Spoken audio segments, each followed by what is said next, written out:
감사합니다. 참석해 주셔서. 아주 가족 같은 분위기로.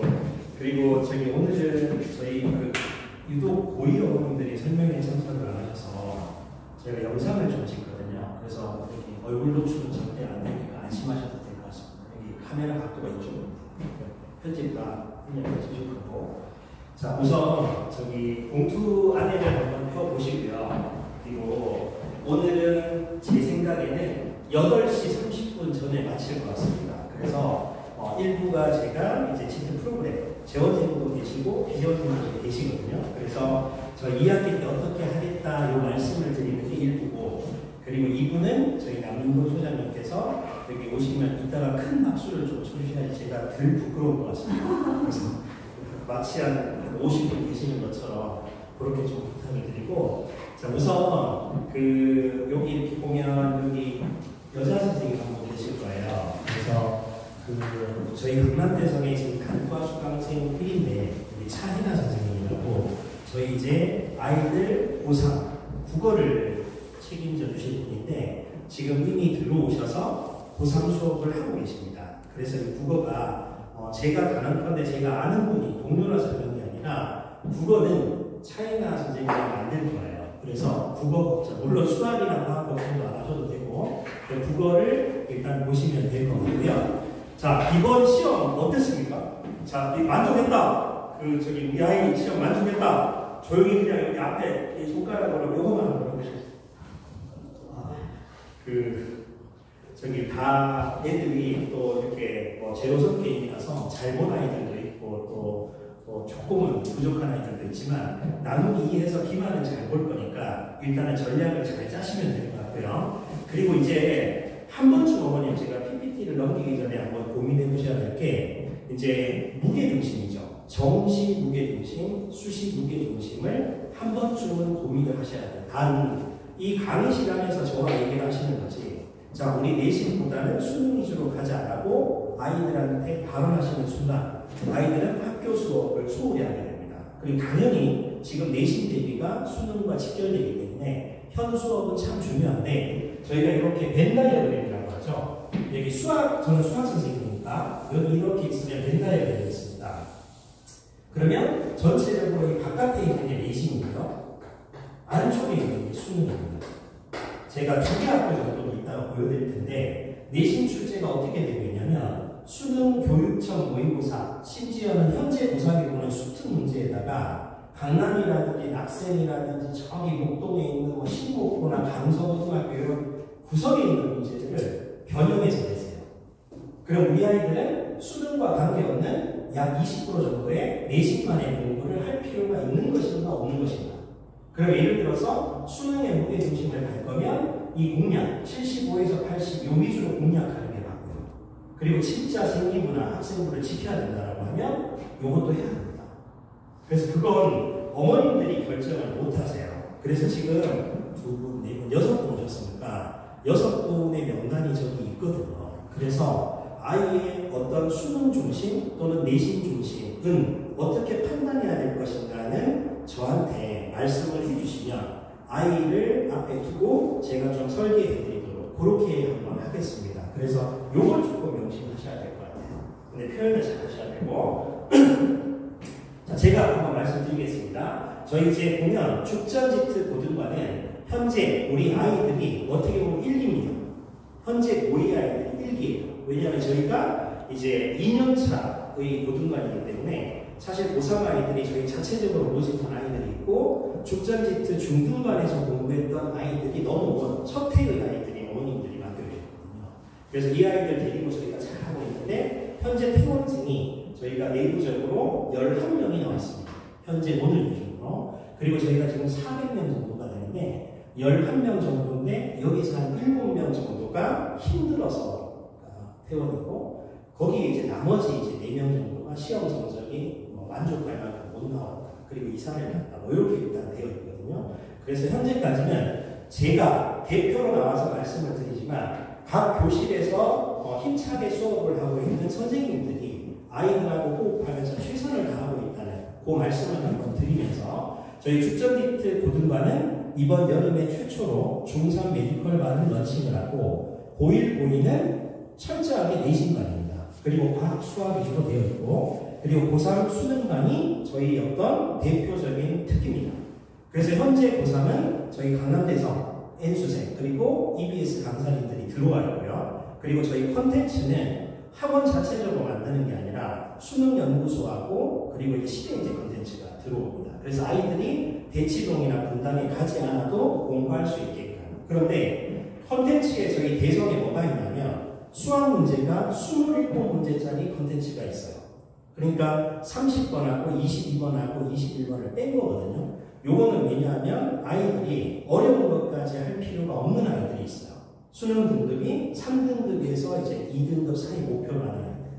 그런 아이들이 푸는 컨텐츠가 있고 최상위 아이들은 N수생과 동일한 컨텐츠를 풀어서 저희가 16번 정도 N수생과 성적표를 같이 냅니다.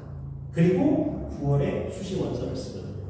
그래서 나름대로는 저희가 조금 아직 이렇게 탄생일은 크게 역사가 되지 않지만 구축이 되어 있다 이렇게 말씀드리면서 제가 매번 말씀을 드렸지만 저는 이제 EBS하고 대성에서 수학을 가르치고 있는 사람입니다. 그리고 이제 오늘은 이렇게 말씀을 드릴 텐데 우선 이제 중간고사의 풍경입니다. 아이들 수업할 때 녹화하고 미안해하고 들어가서 뒤에서 제가 다 찍은 거거든요. 그리고 이건 아이들이 실전 모의고사를 보고 있는 모습. 그리고 저희 마스로 팀장과 대표 강사입니다. 그리고 이한빈 선생님. 아마 담임 선생님, 재원생님들은 누구신가 싶어서. 그리고 이동훈 선생님입니다. 요분이 지금 회원이 한 명도 없어요. 한 명도 없고. 그리고 이제 유상급 선생님. 그리고 이기주 선생님. 그리고 유지수 선생님. 요분도 회원이 한 명입니다.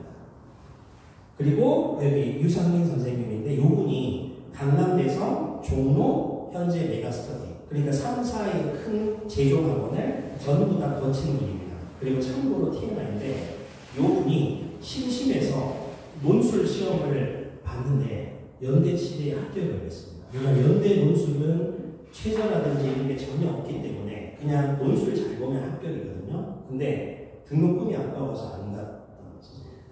그래서 나름대로 수학을 정말 즐기는 사람이고 그리고 우리 부원장님 박재희 부원장님입니다. 애들 가장 먼저 출근해서 가장 늦게까지 아이들을 보살피고 있는 분이고 요거는 잘 안 보이시겠지만 요게 유상민 선생님이거든요. 요분 혼자 공부하고 있죠. 그래서 저희가 시험 끝나고 나서 뭐 동백고나 구성고나 학교 시험지가 들어왔을 때 우리가 적중이 어떻게 됐고 다른 학교 어떻게 해야 될지 회의하는 모습이 너무 예뻐서 제가 사진을 찍어서 한번 담아봤습니다. 그리고 이제 성적 우수자인데 요게 저희가 이제 밴드에 보면 제가 다 게시를 했거든요. 그래서 이게 4월 25일 현재 요건데 뭐 1등급 전교 1등 만점부터 애들이 있고요. 그리고 요건 과학입니다. 그래서 수학과 이렇게 일단은 진행이 있고 그리고 요건 아이들이 뭐 문자 보낸 것 중에서 그냥 가장 먼저 오는 거 4월 25일 기준으로 해서 먼저 들어온 걸 제가 올려왔습니다. 그래서 아이들이 나름대로 최선을 다해서 시험을 보고 있다 이랬고요. 이게 그냥 총평인데 지금 학교가 다 다르세요. 학교가 다 다르신데 자세한 나머지 학교들은 제가 밴드에 올려두고요. 저희가 입수하는 거, 저희가 분석할 수 있는 거는 다 했고 혹시나 1등급 컷이 76점입니다. 라고 잘못 얘기할 수도 있는 거는 얘기를 안 했습니다. 그래서 여기 보시면 이제 죽전고등학교 그렇습니다. 객관식 17개, 서술형 세고는 한 분 계시거든요. 그러면 이렇게 보시면 등급 컷이 76이죠. 근데 저희가 1학년 때에 비해서 거의 8점이 내려갔습니다. 그죠? 그 이유가 뭐냐면 여기 이렇게 보시면 EBS 전국 연합도 있고 그리고 앞에 넘어갔지만 여기 수능 특강이라는 게 고3의 수능 연계 문제집이거든요. 그러니까 선생님들이 고2 문제나 고3 문제를 따로 구별하시지 않고 그냥 아이들의 그 단원에 있는 문제는 전부 다 뽑아오세요. 이게 모든 학교가 다 똑같거든요. 그래서 컷이 내려갑니다. 그러니까 사실 아까 이거하고 일맥상통하죠. 그렇죠? 그러면 저희가 모든 고등학교가 다 똑같거든요. 그러면 이 고등학교가 내신 문제를 낼 때 수능 문제도 내고 뾰족한 문제도 내지만 과연 아이들이 이 부분 내신과 수능의 교집합 문제를 다 맞출까요? 못 맞춥니다. 50분 동안에 시험지를 받자마자 그게 저희가 보통 20개에서 22문제인데 그럼 한 문제당 거의 2분 안에 컷을 때려야 되거든요. 그럼 우리 아이가 정말 대단한 거죠. 그냥 풀었던 문제 빨리 움직여서 애들이 해나가는 그런 거니까 결국은 내신은 기계적인 암기 그리고 정말 빠른 속도 그리고 정확하게 푸는 연습이 돼야 됩니다. 수능과는 다른 점입니다. 그래서 내신 성적이 우수하다고 해서 수능 문제를 잘 푸는가? 요거는 상관관계가 높긴 해요. 근데 내신 성적이 별로라서 수능도 못 볼 것이다. 요거는 약간 다른 각도예요. 그래서 아이들 자체가 수학이 요 정도밖에 안 돼서 말씀하시다가 야 너 수학 어차피 요 정도밖에 안 되잖아 이런 말씀은 절대 지양을 하셔야 되고 내신이 이만큼 어려운 것이다 라고 보시면 그 정도는 객관식밖에 없거든요. 배려를 했죠. 근데 컷이 84.3입니다. 이유가 똑같습니다. 고2, 고3을 구별하지 않고 문제를 냈고 요거 딱 보시면 스텝 3 수능 특강의 스텝 3는 최고 난도의 문제입니다. 이런 난도의 문제들을 애들이 내다 보니까 사실은 굉장히 힘든 거죠. 그래서 내신이 우리 아이의 내신이 쉽지 않구나. 하지만 나름대로 최선을 다하고 있구나. 그리고 남은 거 있죠. 그 수원의 이제 뒷부분, 수열 부분하고 남아있잖아요. 그리고 2학기 때 그 유명한 수트를 봅니다. 그러니까 내신 공부가 결국은 수능 공부가 됩니다. 그래서 아이들한테는 우리가 구별해서 너는 정시파야, 수시파야를 절대 얘기하시면 안 되지만 저희 나름대로는 우리 아이가 정시 위주로 가야 돼 라고 하면 서서히 여름방학부터는 거기에 조금 시동을 거셔서 조금 준비를 시키시는 게 맞아요.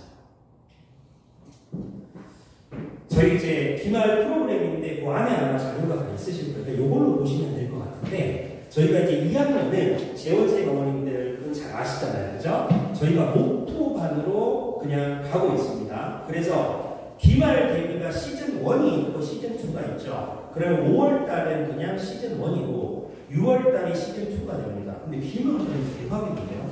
시험 기간이 3주에 걸칩니다. 그러니까 가장 먼저 갔던 학교가 가장 먼저 오고 가장 뒤로 오고 이게 막 학교마다 뒤죽박죽이라서 아무튼 애들의 내신 간격이 벌어진다는 것 사실은 세는 시간이 굉장히 많다는 겁니다. 특히 어떤 학교요? 일찍 끝나는 학교예요. 일찍 끝나는 학교 6월 18일부터 시험을 시작하는데 6월 한 23일, 4일날 끝나면 사실 여름방학이 7월 중순이라 하더라도 그 소중한 3주의 시간을 애들은 마치 내신이 끝났으니까 결국 방학이라 생각하고 허투루 보내게 됩니다. 그 시간을 전략적으로 잘 아이들을 세팅하셔야 돼요. 그리고 만약에 정시 무게중심이다라고 하면 그 아이들을 어떤 과목을 세팅해야 되는지 이걸 어머님들께서 결정하시지 말고 그래도 우리가 이렇게 한 1시간 반을 만났잖아요. 그러면 저한테 편하게 물어보시면 학원의 이기심이 아니라 하나의 이기심으로 해서 제가 조언을 드릴 수가 있습니다. 그래서 그걸 좀 잘 기억을 하시면 돼요. 자, 우리가 그러면 화목토는 치트는 와야 됩니다. 근데 화요일은 클리닉입니다. 그래서 담임 클리닉이라고 해서 목토는 정규 수업을 하고 있지만 요거는 좀 추가적으로 저희가 보강이라고 생각하시면 되거든요. 그리고 현재 2학년들은 저희가 8개 반이 있습니다. 숨어있는 한반이 있어요. 숨어있는 한반은 저희가 조금 이제 분업을 시키는 조금 이제 SBS라고 해서 조금 이제 성장시키는 반이 하나가 있어요. 전체적으로는 9개 반이 있다고 보시면 되는데 요 N그룹은 넘사벽입니다. 그냥 저희가 2년째 가르치고 있는 아이들인데 모든 아이들이 상위 98%에 거의 들어가는 아이들이거든요. 그래서 여기는 이제 메디컬 반이라고 보시면 되고 그리고 나머지 이제 2원반부터 해서 2, 6반까지가 수준별로 되어 있다고 보시면 돼요. 그리고 우리 아이는 보정도인데 우리 아이는 구성도인데 우리 아이는 혐한도인데 걱정 안 하셔도 돼요. 왜냐하면 저희가 시험 대비 기간에 후반부로 가면 학교별로 나누어서 그 학교의 부교재하고 서술형 대비를 합니다. 그러니까 이게 학교별 전문가 아니에요? 전혀 걱정하실 필요 없이 수학은 섬세하게 레벨링이 제일 중요하거든요. 그 레벨링대로 나누어서 시험 기간에 학교별로 들어가는 게 저희가 이제 학교별은 화요일을 좀 하려고 합니다. 그리고 시간표를 보시면 토요일 날 있죠. 여기 개별 클리닉 보이세요? 근데 우리 아이가 만약에 토요일 날 4시부터 7시까지 학원에서 더 하고 온다 하면 이 친구는 공부를 불가능합니다. 이거는 저희가 저희가 과제가 덜 되어 있거나 또는 테스트 점수가 조금 미비한 학생들을 대상으로 저희가 하는 프로그램이라서 화요일은 전체적으로 오지만 토요일 날은 추가적으로 할 수 있거나 이렇게 보시면 되고요. 그리고 시급시간은 저희가 보통은 5시 반 정도에 되면 선생님들이 교실에 들어가 계세요. 왜냐하면 질문을 하고 싶어하는 아이들도 있을 수 있고 또는 추가적으로 조금 이제 학습 분위기를 잡고자 하는 아이들도 있기 때문에 5시 반부터 10시까지 목토에 시트는 되는구나. 토요일 같은 경우는 오전 10시부터 4시까지입니다. 이게 정규반입니다. 그리고 기하하고 학통이 있잖아요. 그죠? 요거는 저희가 일단 추가적으로 유료 특강이라고 생각하시면 되는데 요건 이제 학교의 교육과정 편제표에 맞춰서 학통이나 기하를 선택해서 하면 됩니다. 자, 여기서 좀 조심해야 될 건 뭐냐면 제가 이런 말씀을 드려도 좀 조심스럽긴 하나 우리 아이가 수학이 약간 부족한 것 같다라고 하면 제가 수능을 확통으로 끌고 가요. 이과이라 하더라도 확통으로 끌고 가서 그냥 확통하고 수험 수투를 대비하기 위해서 이과 시험을 보게 하거든요. 그리고 제일 좋은 거는 미적분을 아이들이 하는 게 맞긴 하잖아요. 그죠? 그래서 기하나 확통 자체를 가볍게 보시지 말고 그냥 우리 아이한테 적어도 한 개 정도는 전략 과목으로 시키시면 좋을 것 같아요. 기하를 하는 이유는 성취도 평가를 하지만 나중에 저희가 논술이라는 게 있거든요. 그러면 이 논술을 할 때 기하를 했냐 안 했냐에 따라서 애들의 점수가 완벽히 달라집니다. 저희 학원 강사들이 학생들보다 논술에 유리한 이유는 저희는 3개의 과목을 다 하거든요. 미적분하고 확통하고 기하를 다 가르칠 수 있을 거 아니에요. 그런데 애들은 미적분을 했으면 확통이나 기하를 몰라요. 그러면 논술에서 출제 범위가 이 3개가 전 범위를 포함하는데 결국 3분의 1을 못 쓰게 되면 이거는 탈락이 되거든요. 그래서 아까 유상민 선생님이 연대치대를 붙은 이유는 본인이 머리가 커서 수학을 좀 잘하기도 하지만 사실 3개를 다 풀 수 있기 때문에 그냥 합격을 하는 거죠. 수학을 잘하긴 합니다. 그래서 이렇게 해서 기하 확통을 절대 조금 가볍게 보시지 마라. 이 말씀을 꼭 드리고 싶습니다. 시간표 아시겠죠? 자, 그리고 이제 과학입니다. 여기 과학 보면 여기 이제 저희 과학 선생님이 마스모 선생님이 과학과 팀장을 하고 계세요. 그래서 지금 현재 저희가 한 150명 정도 돼요. 과학이 이제 2년 차인데 150명 정도가 되고 우리 아이들이 이 과학은 좀 신기하더라고요. 애들이 시험 공부를 했다가 퇴원하고 들어오고 하는 게 유의 능력이 굉장히 많이 바뀌어요. 그러니까 아이들이 학원 그만뒀다가 다시 시험 기간 때문에 들어오고 다시 바뀌고 막 이런 일이 있는데 수학하고는 좀 다르더라고요. 아무튼 이제 마스모 팀장을 중심으로 해서 고병덕 선생님 그리고 김희수 선생님 아마 과학 들으시는 분은 요분들 이렇게 생겼습니다. 그리고 국덕영 선생님이 화학이고 여기 안민영 선생님이 지구과학인데 여기 솔로 나는 솔로 그 프로그램이죠. 거기에 나와서 영수기 하셨답니다. 그래서 제가 이렇게 비대면 할 때 어머니들이 다 아시고 진짜 나오세요 이러시는데 안민영 선생님이 이번 여름부터 들어오십니다. 그래서 저희가 이제 수능 강사진 예비고사 강사진에 저는 이제 보통 아이들을 크게 이변이 없으면 생명과학, 지구과학 그래서 지구과학을 제가 조금 안민영 선생님 모셔서 좀 강화를 시켰다 이렇게 보시면 되고요. 저희 2학년이잖아요. 시간표 들어가 있죠, 그죠? 그럼 시간표 보시면 이걸로 보여드릴까요? 보시면 자 일요일입니다. 2학년이 그래서 화학이 5시부터 7시 2시간 수업이고요. 그리고 클리닉이 7시부터 8시입니다. 그리고 물리가 일요일날 8시부터 10시입니다. 저녁을 말씀드리는 겁니다. 그리고 생명과학이 3시부터 5시입니다. 지구과학은 없어요. 현재는 지구과학은 없습니다. 지구과학 애들이 크게 내신을 많이 필요성을 많이 안 느끼는 것 같아서 물화생을 깔았고 요 시간표대로 흘러간다라고 보시면 됩니다. 그리고 시험 대비 일정은 1주부터 해서 한 8.5주를 잡으시더라고요. 그래서 아마 이번 주부터 그 내신 대비가 들어갑니다. 근데 이왕이면 수학과학 내신은 최대한 조금 올려주시면 좋겠어요. 나중에 저희가 원서 지도를 할 때 그래도 수학하고 과학 정도는 등급이 어느 정도 좀 나와주면 저희가 좀 탄력적으로 쓸 수 있기 때문에 요거를 조금 부탁을 드리고요. 그리고 특이한 게 주말만 있습니다. 아까 제가 그 말씀드린 선생님 중에서 이동훈 선생님 기억나실지 모르겠지만 모르겠지만 요분이 퇴원율이 최고예요.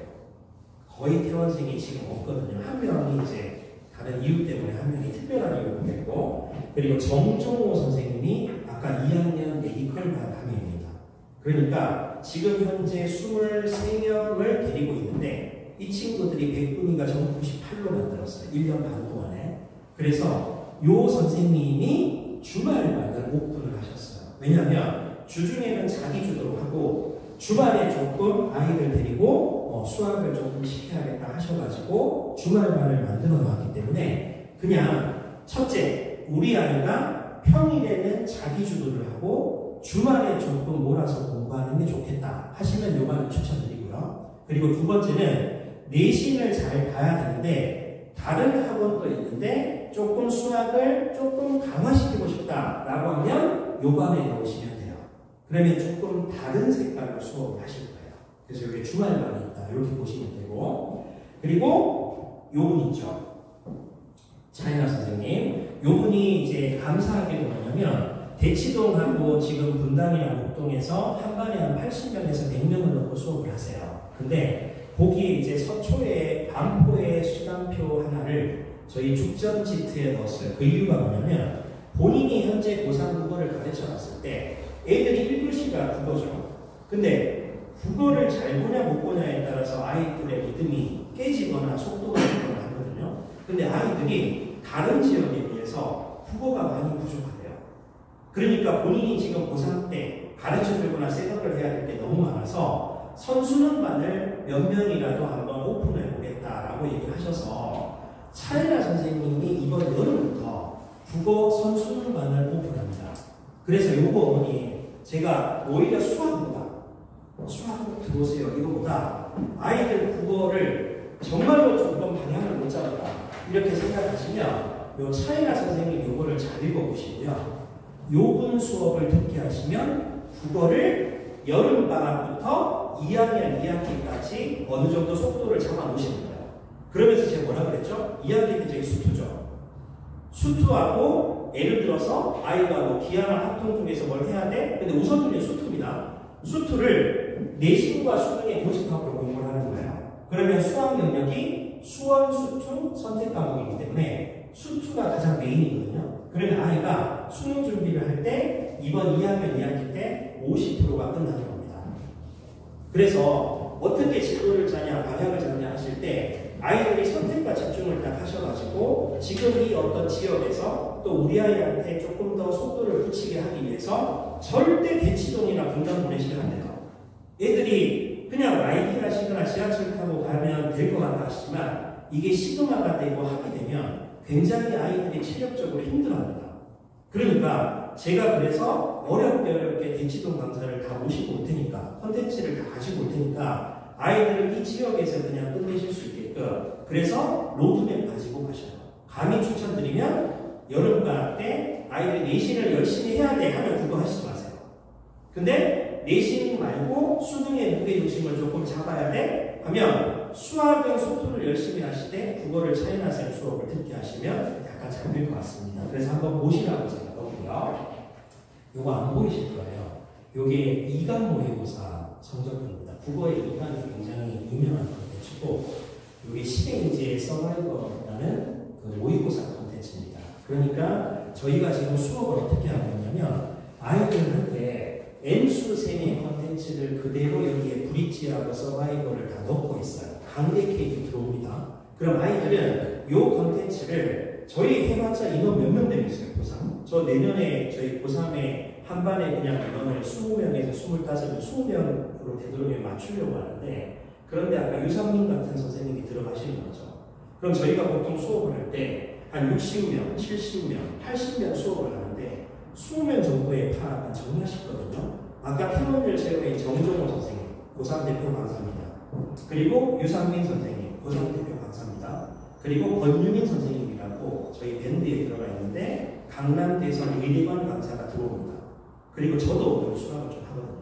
그래서 저희가 수학을 아이들한테 좀 최적화시켜서 수준별로 좀 하겠다라는 말씀을 드리는데 이런 콘텐츠가 다 들어와요. 그럼 우리 아이들은 16번 동안 9월 달에 수시 원서를 쓰기 전에 자연계 최상위권인 N수생과 비교를 해서 비교 성적표가 나오죠. 그럼 이 친구가 정시로 어디까지 갈 수 있을 거를 저희가 예측할 수 있어요. 그래서 저희가 수시 지원을 합니다. 그러니까 그런 거에 메리트가 있다. 이렇게 좀 보시면 좋고, 그리고 저희 강남대서 EBS 메가스터디 강사직 그리고 정종호 선생님은 요 세 개에 안 들어가세요.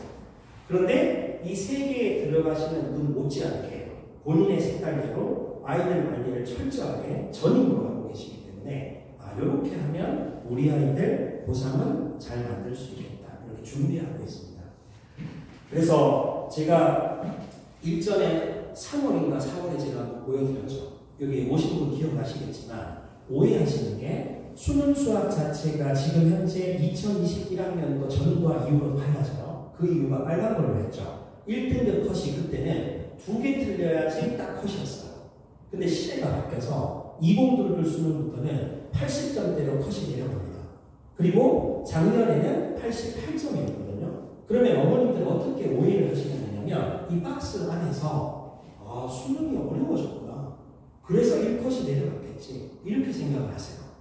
근데 만점자를 보시면 133명에서 900명이던 만점자가 1522명 그리고 2702명 정도의 만점자가 나와요. 그럼 이 말이 무슨 말씀이냐면 수능 수학 자체가 정말로 30번이나 22번의 뾰족한 문제를 이제 출제하지 않는 거예요. 예전에는 그렇게 어려운 문제를 내야지 수학을 진짜 잘하는 아이들을 선별할 수 있다고 착각을 했지만 그렇게 뾰족한 문제를 내지 않더라도 다만 조금 어려운 문제의 문항수를 5개에서 6개 정도를 내면 충분히 변별이 더 잘 되고 그래도 이 DNA가 좋은 아이들 있죠. 만점자가 늘어나는 겁니다. 그러니까 수능 수학이 어려워졌다? 전혀요. 수능 수학은 정말 이게 22번이거든요. 제가 수능 마치고 아이들한테 손글씨 줄 때 주는 건데 이 22번의 풀이가 제가 여기서 끝납니다. 그러니까 가장 어려웠던 문제들도 사실은 철저하게 단단하게 기본기 다지면서 수능 DNA를 가지고 내신과 수능의 교집합을 2학년 때부터 제대로 하면서 꾸준하게 강남대선이나 시대인재 컨텐츠를 가지고 N수생과 비교해가면서 연습을 하면 대한민국의 수능 수학은 충분히 1컷이 나올 수 있게끔 되어 있어요.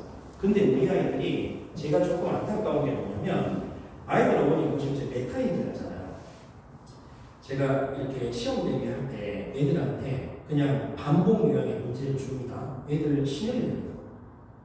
다 아는 걸 왜 해요? 그리고 그냥 눈으로 이렇게 보잖아요.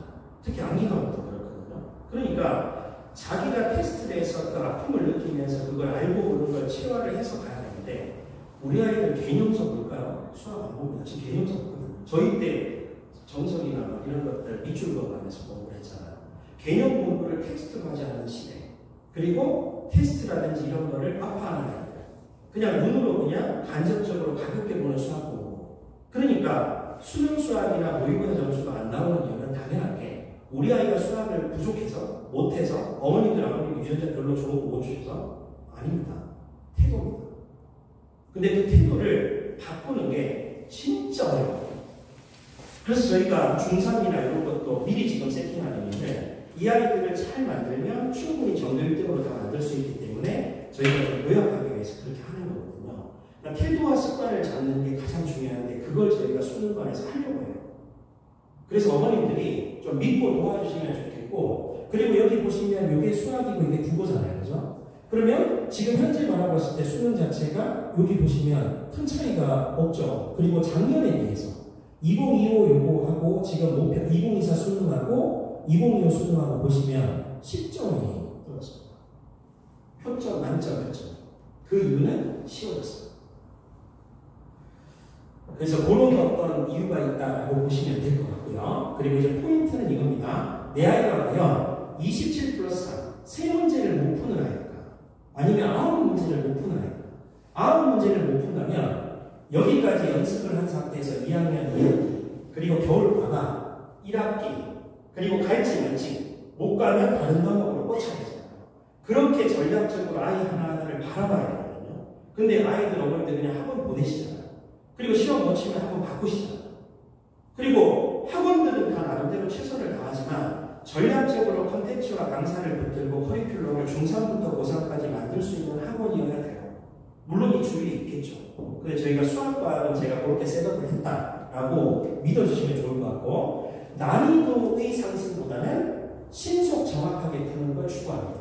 현재 수능 수학은. 그리고 정답을 정확하게 하는 것보다 풀이 과정의 정확도, 그리고 개념을 텍스트로 보는 것, 이거 습관, 이런 게 굉장히 중요하다고 보시면 되고, 저희가 앞으로 이렇게 만들 겁니다. 조금 더 빠르게 분담이나 대치동을 가지 않더라도 그냥 수능에 대한 기본 마인드를 심어주는 걸 여름방학부터 시작을 하겠습니다. 일단 기말고사 때까지는 저희가 최선을 다해야 되고요, 내신에. 그리고 두 번째는 좋은 강사진을 저희가 모실 거고, 그리고 콘텐츠도 말씀드렸지만 좋은 콘텐츠 갖고 오겠습니다. 그리고 아이들을 간단하게 입시의 방향대로, 그래서 저희가 남윤곤 소장님도 모시고 온 거거든요. 왜냐하면 어머니들이 정확한 정보나 이걸 아시면 좋으니까, 그럼 2교시 때 잘 들어보시고, 현재 입시가 이렇기 때문에 우리 아이는 어떤 방향으로 가야 되겠다 설계하실 수 있잖아요. 그죠? 그리고 논술, 저희 첨사 정말 잘합니다. 한 반의 아이들이 저희가 논술은 아마 10년 될걸요? 그럼 첨삭하고 이런 거에서 내신은 부족했지만 그래도 수식어 애들을 쓰게 해야 되니까 논술을 쓰게 할 거고, 조금 부족하다면 약수를 좀 시키려고 합니다. 그래서 그렇게라도 저희가 저 서술형 시험을 보게 하려고 하거든요. 그리고 이제 저희 얘기하는 거는 제가 이제 이 정도 말씀을 드리면 되는데, 여기 하나하나 어머니 보시면 이따가 소장님 들어오시면 여기 변화의식이 나에게 맞는 대입 전략을 세워라, 이거를 딱 펼치시고 여기에 필기를 꼼꼼하게 하셔요. 그래서 하나하나 정보를 최선을 다해서 좀 익히시면 좋을 것 같고요. 그리고 이제 두 번째는 거기 뒤에 보시면 비재원생 어머니 보시잖아요. 여기에 입학 상담 신청서가 있습니다. 그죠? 그래서 혹시 이 친구가 한 30분 정도 저를 만나셨는데 여기 한번 맡기셔도 되겠다 라고 하시면 여기 아이에 대한 정보를 적어주시고 가실 때 제출해 주셔요. 그럼 제가 내일이나 모레 당장 불러서 아이 지금 중간고사 끝나고 조금 허투루 보낼 수도 있잖아요. 그럼 제가 전략, 빈틈을 이렇게 해서 가라고 하고 제가 공부를 시켜서 저희 여기 합류시키도록. 그래서 기말 대비에 최선을 다해서 대수 잘, 수원 잘 마무리하고 그리고 여름방학 설계까지 제가 하겠습니다. 그래서 요거 제출하시면 됩니다. 그리고 과학 자료들이 있으니까 과학 자료 한번 훑어보시면 될 것 같습니다. 자, 제가 드릴 말씀은 여기까지인데 혹시 궁금하신 거 있으세요? 지금 일단 빨리 끝내라고 원장님께서 말씀하셔서 1시간 정도만 할 거예요. 일단 시작 좀 할 텐데, 지금 우리가 2027 고등학교 2학년 친구들이요. 저는 이제 우리 아이를 예를 좀 들면서 시작을 하도록 할게요. 저는 우리 아이를 원래 초등학교 1학년 때 수지로 이사 왔어요. 왜냐면 외대보고 보내려고. 근데 갑자기 저희 아이가 지금 중학교 2학년인데 갑자기 입시가 2028이 바뀐대요. 그래서 안 되겠다 싶어가지고 저는 우리 아이 초등학교 6학년 때 가스라이팅을 했어요. 그래서 저는 지금 어디 사냐면 충남 아산에 삽니다. 외대보고 보내면 안 될 것 같은 거예요, 이 입시가. 지금 제가 재작년 계속 이제 우리 1년 후배들 애들한테 뭐라고 얘기했냐면 좋은 학교 가면 안 된다 라고 계속 얘기해서 친했던 상산고등학교나 몇몇 선생님들한테 그러면 안 된다. 굉장히 욕을 많이 먹었어요. 어찌됐건 이 입시는 이제 우리가 생각을 하고 있는 게 고등학교 2학년은요 진짜 전략 잘 세워야 되거든요. 왜 전략 잘 세워야 되냐? 우리 1년 뒤가 되면 입시가 바뀌어요. 지금 대학들이 고민하고 있는 것 중에 하나가 뭐냐면 제도가 바뀐다는 게 가장 큰 핵심이 내신 제도가 바뀌는 거예요. 그럼 현재 고등학교 2학년 친구들의 내신을 현재 고등학교 1학년 친구들하고 매칭시키기가 너무 어려워요. 그래서 우리 친구들은 고3 때 무조건 대학 가야 돼요. 이게 이제 첫 번째 전략이 돼야 되는 거죠. 두 번째, 근데 우리 때 지금 현재 고3보다 3만 1,000명이 적게 태어났어요. 그럼 좋은 거죠. 그죠? 현재 고3보다는. 근데 문제는 뭐냐면 우리 친구들 때가 되면 마지막 대학 입시가 돼요. 2027이. 현행 대학 입시. 그럼 현재 고3 아이들이 내년 한 번 더 해야 되겠다. 왜냐면 올해 고3 아이들이 공부를 되게 못하거든요. 그래서 실제로 한 번 더 해야 되겠다는 생각을 되게 많이 할 것 같아요. 원래 해마다 바뀌는 입시가 되면 마지막 해에는 재수생이 되게 많이 늘어났어요. 그럼 와, 이게 수능으로 대학 가는 것도 생각보다 만만치 않겠구나. 이것도 굉장히 고민을 해야 될 것 같아요. 그럼 이제 생각을 한번 해봐야 되겠죠? 수능을 잘 보려면 몰입하면 되고요.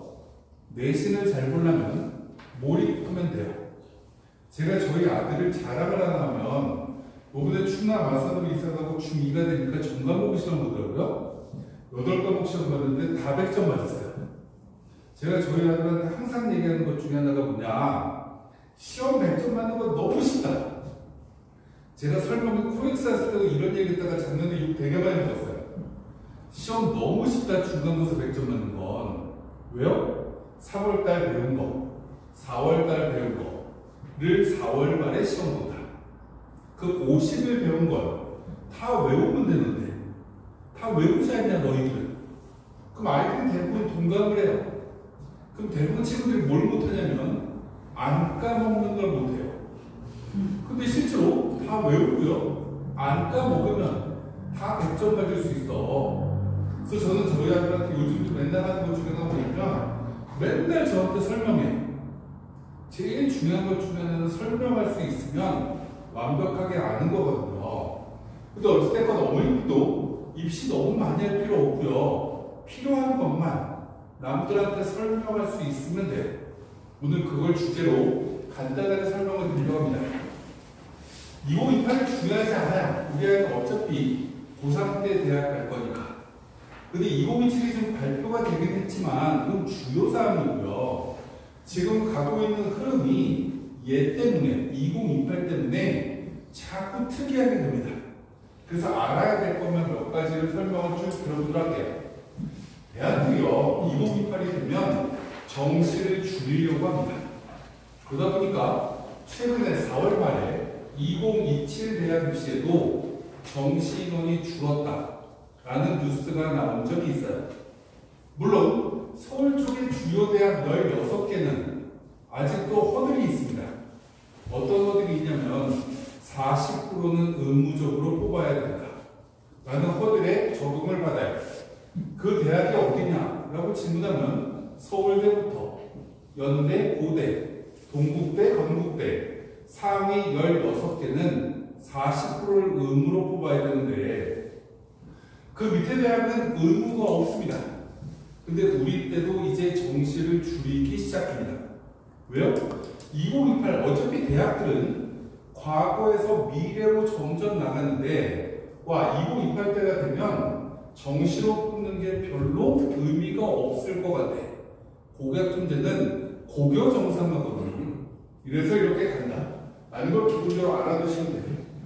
근데 두 번째 문제가 뭐냐면 정시에서 내신을 반영합니다.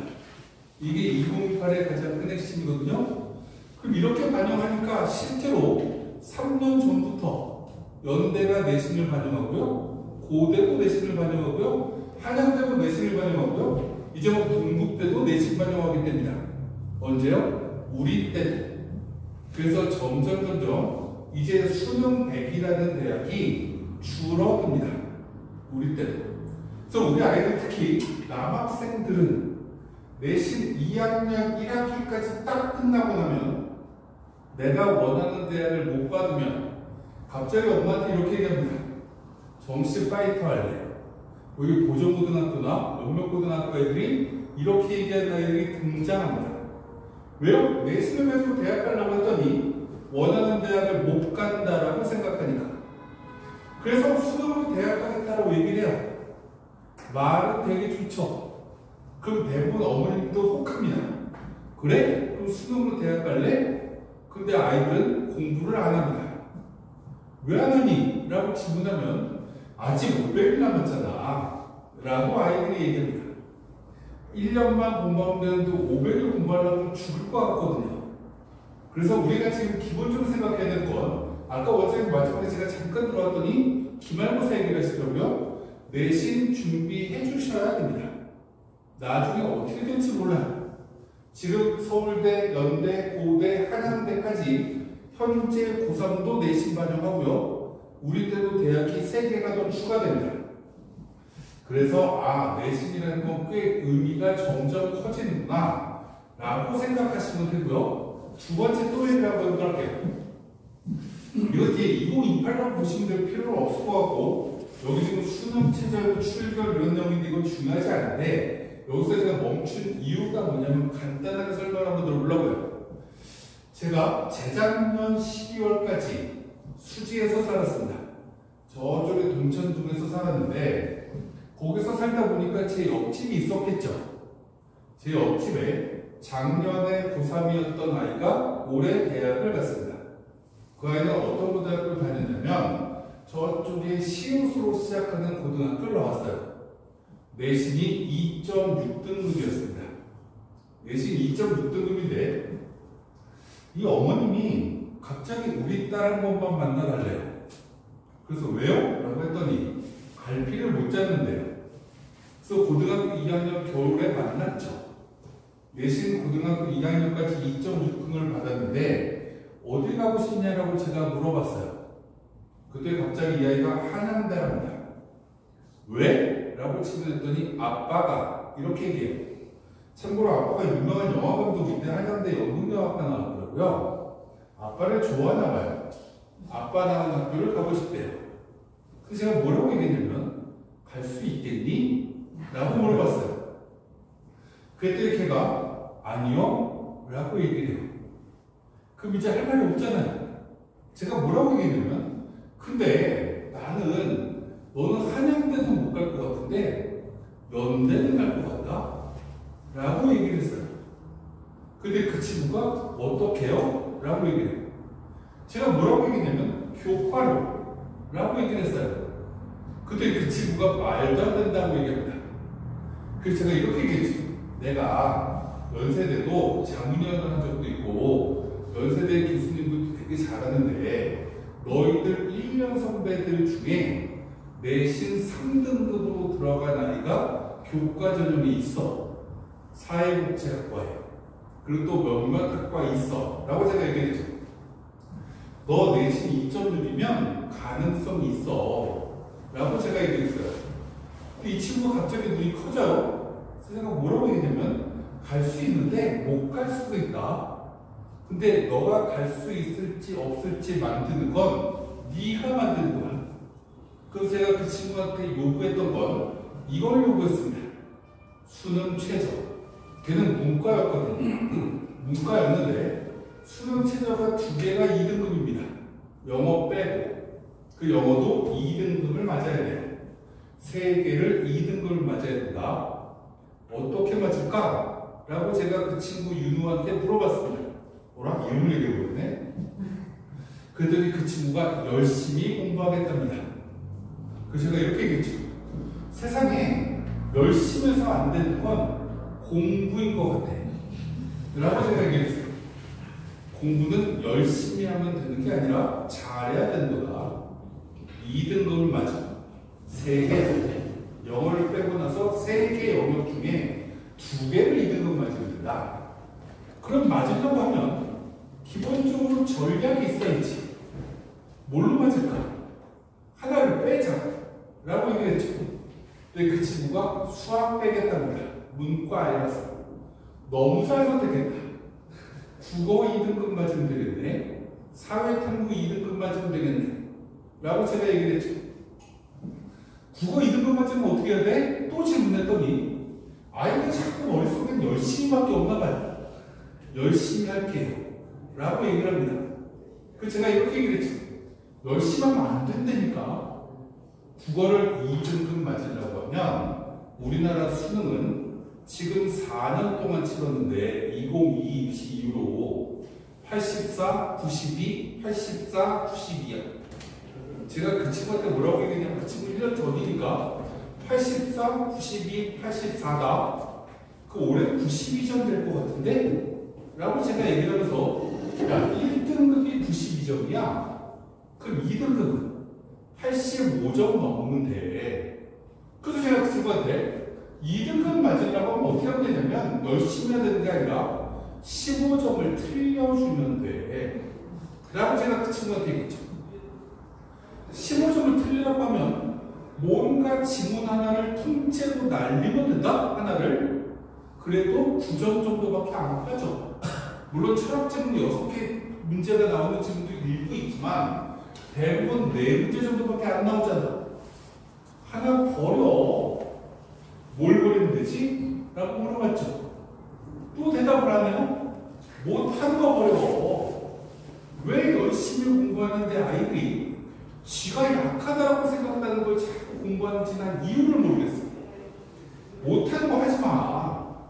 네가 마라톤을 완주해야 되는 게 아니듯이 수능을 전체 범위를 다 해야 되는 게 아니야. 2등급 맞아야 되니까 너 1등급 맞으라고 한 적 없어. 하나 지문 버리자 라고 이 아이한테 얘기를 했죠. 또 이 아이가 이렇게 얘기합니다. 그럼 저 독서에서 과학기술 지문 버릴게요. 그래서 버리라고 했어요. 걔는 고3 동안 과학기술 지문을 공부한 적이 없습니다. 그리고 너무나 쉽게 2등급을 맞아요. 4월 2등급 맞으면 어떻게 하면 되지? 라고 또 질문을 또 했죠. 열심히 하면 안 돼. 또 얘기했습니다. 뭐라고 얘기했냐? 이걸 다 머릿속에 다 넣으면 돼. 그리고 내가 알고 있는지 확인하면 돼. 제일 좋은 방법은 책이 머릿속에 전자책처럼 들어와 있으면 돼. 만약에 사용문화를 선택해서 1단원은 뭐지?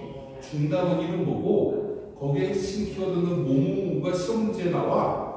이게 개념이 머릿속에 다 들어와 있어야 돼. 그리고 문제를 풀어야지. 머릿속에 개념이 들어와 있는지 안 들어와 있는지 잘 모르고 문제 열심히 풀고 까먹었는지 안 까먹었는지 모르면 안 된다. 공부가 제일 어려운 건 잊어버리기 때문인데 사람의 뇌의 가장 취약점은 말하자면 이 뇌는 뭘 잊어버렸는지를 몰라. 확인하려고 하면 문제를 풀거나 뭔가를 써봐야 알지. 써보면 되잖아. 교과서 안 보고. 그래서 제가 그 친구한테 계속 얘기했던 건 4월달, 5월달까지 그냥 교과서를 안 보고 모든 핵심 키워드를 다 쓸 수 있게끔만 만들어봐. 그리고 6월달 이후에 문제풀이 계속 갖다 붙이면 2등급은 너무 쉽게 나옵니다. 그래서 만들려고 했죠. 아이가 갑자기 고3 올라와가지고 모의고사를 볼 때마다 수학의 부담이 적으니 얘가 공부량이 본인이 할 수 있는 과목이 늘어간다고 생각하는 거예요. 실제로 이 아이는 수학은 5등급만 했습니다. 6등급만 잘 모르겠어요. 근데 국어, 영어, 그리고 탐구는 1등급 2개, 2등급 하나 만들었어요. 수능 때. 그리고 어디 갔냐? 연대 교육학과 갔습니다. 연대 교육학과 작년에 빵꾸 났어요. 그 친구 어머님이 학생부 교과전형을 어디 쓰냐? 그래서 기다려보세요. 나도 어디 쓸지 모르겠어요. 라고 얘기했다. 고3 때 뭐라고 얘기해주냐? 고3 되면 어머님들이 공부를 하셔야죠. 뭘 공부해야 되냐? 우리나라 입시는 되게 재밌는 게 있다. 아까 제가 말씀드렸지만 국어가 84, 92, 84, 91을 4년 동안 반복했어요. 그 올해 국어 어려울까요? 쉬울까요? 그 질문하고 확률적으로 어렵습니다. 왜 그럴까요? 라고 질문하면 이 평가원이 마음이 약해요. 쉬우면 미안해. 야, 니네 실수로 틀려고 재수하는 거 아니야? 그래서 어렵게 됩니다. 또 어렵게 너무 어렵게 되면 또 미안해. 아, 미안해. 니들 이렇게 어렵게 되니까 너무 어려워서 또 재수하는 거 아니야? 또 쉽게 됩니다. 놀랍게도 매년 이걸 반복해요. 대학 입시도 똑같습니다. 문과애들의 가장 큰 특징이 뭘까요? 그냥 대학만 들어가면 됩니다. 과는 중요하지 않아요. 그래서 제가 그 어머님한테 찾으라고 했던 게 뭐냐면 연세대학교에 재작년에 가장 입시 결과가 좋았던 학과를 1, 2, 3를 찾으세요. 어머니 못 찾아요. 그래서 제가 찾아줬죠. 1등 교육학과, 2등 응용통계, 3등 경영. 그래서 뭐라고 얘기하면 응용통계는 이과에 비해 넘어올 수도 있는 학과다.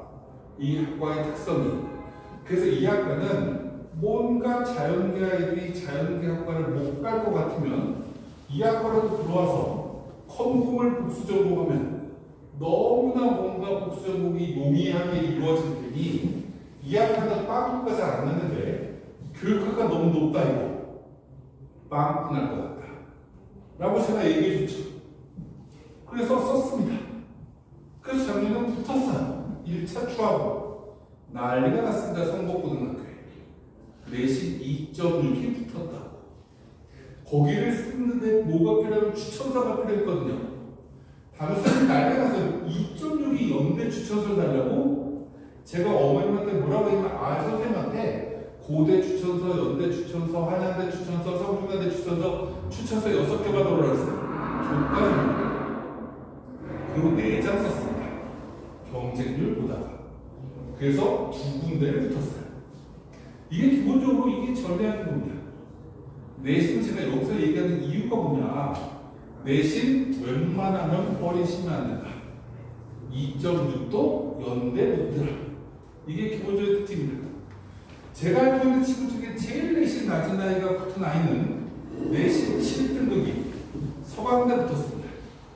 제가 서강대 입학자문위원회 지식융합 미디어학과 7명 뽑는데 미달나지도 않았습니다. 7대1이 넘었거든요. 근데 그 아이가 꼴찌로 붙었어요. 이따 또 보여드리려고. 내신 하셔야 된다. 첫 번째 메시지.